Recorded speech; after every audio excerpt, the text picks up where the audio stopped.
శ్రీధర్ బాబు గారు,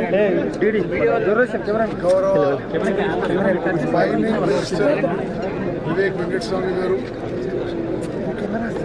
కార్మిక శాఖ మంత్రులు వివేక్ వెంకటస్వామి గారు, ప్రభుత్వ సలహాదారులు సురేషన్ రెడ్డి గారు, అదేవిధంగా ఎమ్మెల్యే భూపతి రెడ్డి గారు, డిసిసి ప్రెసిడెంట్ నాగేష్, మరి బాలకొండ కాంటెస్టెడ్ క్యాండిడేట్ సునీల్, తాహిర్ బాయ్, మరి సిఆర్ రావు, అందరూ చాలా నది మీద ఎస్ఆర్ఎస్పి ప్రాజెక్టు, ఖడెం ప్రాజెక్టు, అదేవిధంగా ఎల్లంపల్లి రిజర్వాయర్ పరిశీలన చేసి మరి ఇన్ఫ్లోస్ ఎంతున్నాయి, నీళ్ళు ఎంతున్నాయి రిజర్వాయర్లా, మరి ఈ వారం 10 రోజుల్లో వచ్చే నెలలో మరి నీళ్ళు వచ్చే అవకాశం ఉంది, ఇన్ఫ్లో ఎంత వచ్చే అవకాశం ఉంది, ఎన్ని ఎకరాల ఆయకట్టుకి నీళ్ళు ఇవ్వగలుగుతాం, ఇవన్నీ అంశాలపై మేము ఒకసారి ఆన్ ద గ్రౌండ్ పరిశీలన చేయడానికి ఈరోజు ఎస్ఆర్ఎస్పి, ఖడెం అండ్ ఎల్లంపల్లి ప్రాజెక్ట్స్ పరిశీలన కోసం మేము రావడం జరిగింది.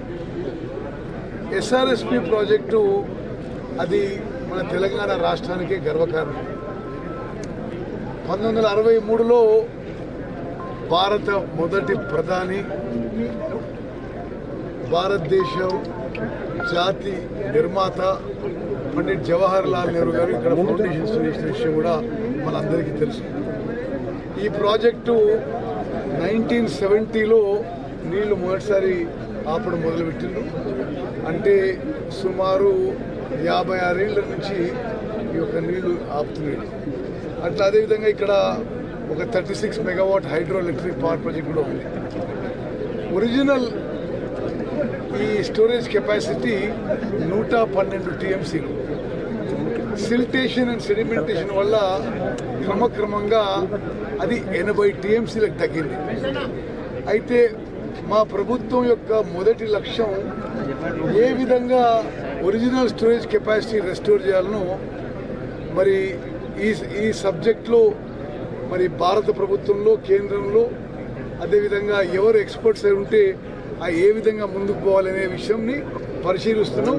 అతి త్వరలో నిర్ణయం తీసుకుంటాం. మరి ఈరోజు మేము పరిశీలన చేసిన దాంట్లో నీళ్లు పోయిన 3 సంవత్సరాల కంటే ఇదే రోజు ఎస్ఆర్ఎస్పిలో కూడా నీళ్లు తక్కువ ఉన్నాయి. ఈరోజు లెవెల్స్లో 26 టీఎంసీలు ఉన్నాయి. పోయిన సంవత్సరం ఇదే రోజు 38 టీఎంసీలు ఉన్నాయి. సరే, ఆ వాతావరణ శాఖ ఐఎండి వాళ్ళతో మాట్లాడి ఇన్ఫ్లోస్ ఎన్ని ఉంటాయో చూసుకొని ఆ తర్వాత ఎంత ఆయకట్టుకి నీళ్ళు ఇవ్వగలుగుతామో ఒక స్పష్టమైన ప్రకటన మరి ఒక 2-3 రోజులు ఇస్తామని చెప్పి నేను మనవి చేస్తున్నాను.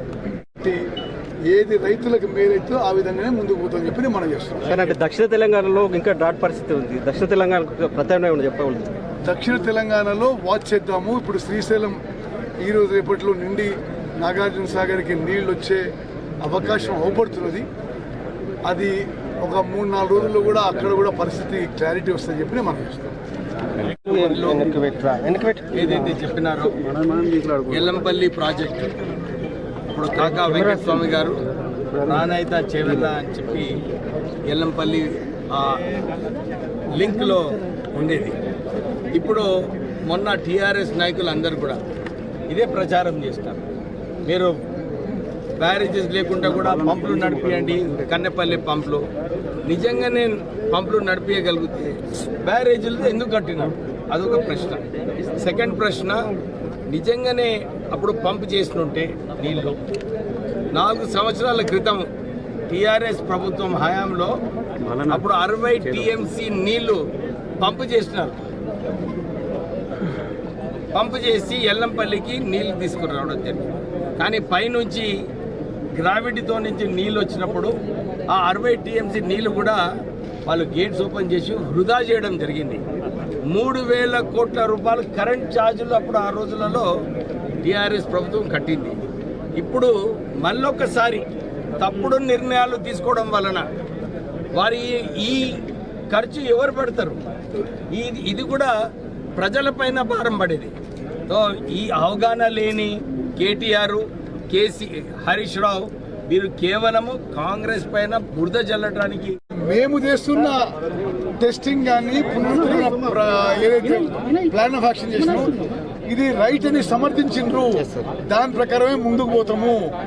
ఇప్పుడు 3 బ్యారేజెస్ కూడా 3 ఏళ్లలో కూలిపోయేటట్టు కట్టి ఇంత నిస్సుగుగా మాట్లాడడం యావత్ తెలంగాణ ప్రజానికాన్ని గమనించాలని చెప్పి నేను రిక్వెస్ట్ చేస్తాను.